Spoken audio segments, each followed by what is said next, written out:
সামাজিক যোগাযোগ মাধ্যমে এক চরম দক্ষিণপন্থী ইনফ্লুয়েন্সারের একের পর এক পোস্টের পর গাজাবাসীদের জন্য সব ধরনের ভ্রমণ ভিসার স্থগিত করার ঘোষণা দিয়েছে যুক্তরাষ্ট্র।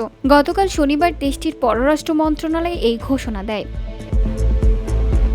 পররাষ্ট্র মন্ত্রণালয় এক্সে এক পোস্টে বলেছে, সাম্প্রতিক দিনগুলোতে সীমিত সংখ্যক অস্থায়ী চিকিৎসা মানবিক ভিসা দেওয়ার জন্য যে প্রক্রিয়া ও নীতিমালা ব্যবহার করা হয়েছে, আমরা তার পূর্ব ও বিস্তারিত পর্যালোচনা করছি।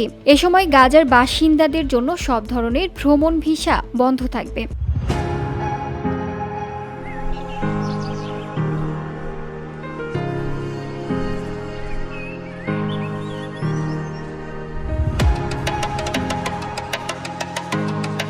কাতার ভিত্তিক সংবাদ মাধ্যম আল জাজিরার প্রতিবেদনে এ খবর জানানো হয়। তিনি যুক্তরাষ্ট্রের প্রেসিডেন্ট ডোনাল্ড ট্রাম্পের ঘনিষ্ঠ বলে জানা গেছে। লুমার গত শুক্রবার এক্সে গাজার ফিলিস্তিনিদের যুক্তরাষ্ট্রের ভ্রমণ ভিসা দেওয়া নিয়ে ক্ষোভ প্রকাশ করে একের পর এক পোস্ট দেন।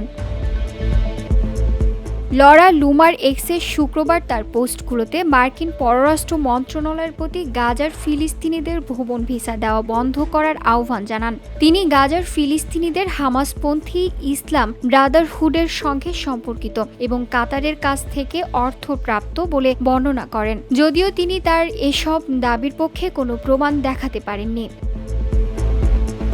VOD Bangla news desk.